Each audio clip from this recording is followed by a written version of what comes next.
ကြီးရွက်ဆက်ကျင်ချက်လေးရပြီပေါ့နော်ကဲချင်းချင်းငန်ငန်ဆက်ဆက်လေးပေါ့နော်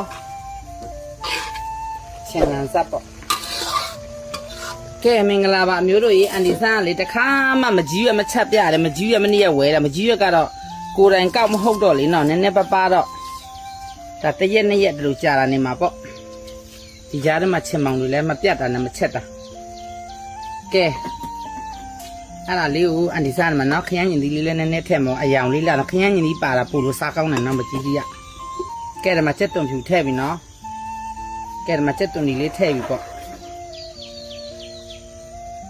ဒါမှငရုတ်သီးစိမ်းထည့်ပြီနော်အန်ဒီဆန်းကဲ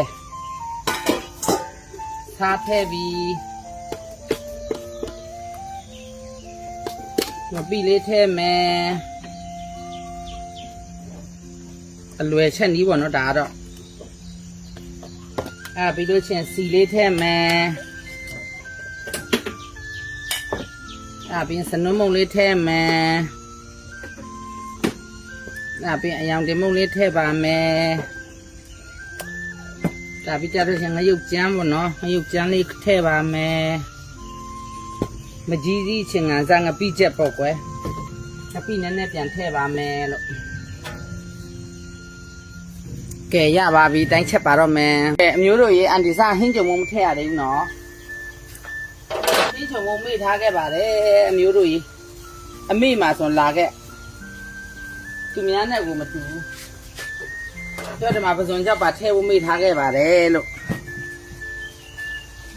ကဲချင်းချင်းငန်ငန်ဆက်ဆက်လေးပေါ့နော်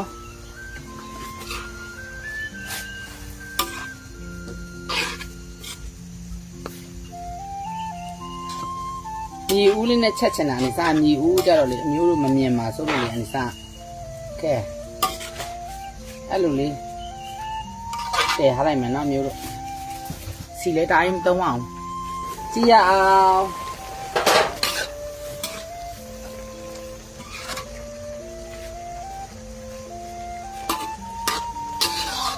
ပစုံကြောက်ရည်ထည့်လိုက်တယ်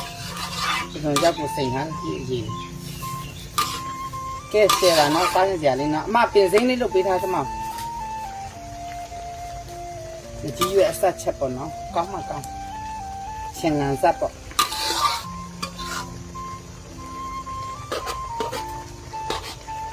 ကဲနောက်တစ်ခေါက်ဆောင်ရပါရင်နော်နောက်တစ်ခေါက်ကပြင်စိမ့်လေးခတ်ပြီးတော့ချပါမယ်ရွက်ချက်လေးကကျက်ပြီနော်မျိုးတို့ချက်ပါပြီလားကဲမပြင်စင်းလေးအုပ်မယ်နော်ပြင်စင်းအဲ့ဒါဘာပါတထောင်ဘူးပါလားပြင်စင်းကဲမျိုးတို့ကြီးဒီမှာစားကြအောင်ကြီးရွက်ဆက်ကျင်ချက်လေးရပြီပေါ့နော်ကြီးရွက်ချင်တာဆိုပူမှလည်းပေါ့နော်ချင်းချင်းငန်ငန်ဆက်ဆက်လေးပေါ့ကွယ်အဲ့လိုလေးချက်စားကြအမျိုးတို့ရေးအဲ့ဒါလေးကထမင်းမမိန်မဲဆိုတာဒါဒီနေ့အန်ဆန်းပွဲဥချောင်းကြော်မယ်ပေါ့နော်စုပုတ်ရဲ့ဟာလဲစိမ့်ရင်ဥရဲ့ပေါ့နော်ဟိုဘောကစောဒီအဲ့ဒါလေးကိုဟင်းတက်ကလေးပေါ့အဲ့လိုလေးချက်ပြီးတော့မှစားမှန်စားအမျိုးတို့ရေးအန်ဒီဆိုင်ရဲ့အကြီးရွယ်ဆက်ကျင်ချက်ကလေးကချင်းငံဇက်ကလေးကတော့ကြက်သွားရင်နော်ဒီမှာအငွေတစ်ထောင်းထောင်းနဲ့ကဲအမျိုးတို့လည်းအဲ့လိုလေးချက်စားကြနော်တအားကိုထမင်းမိန်စီပါတယ်လို့အန်ဒီဆိုင်ကဒီနာဒါလေးနဲ့ဒီမနေ့စားတော့မယ်ပေါ့နော်ကဲချက်ရပြုတ်ရလည်းမကြောက်ပေါ့နော်လွယ်တယ်ပေါ့နော်သူကကဲ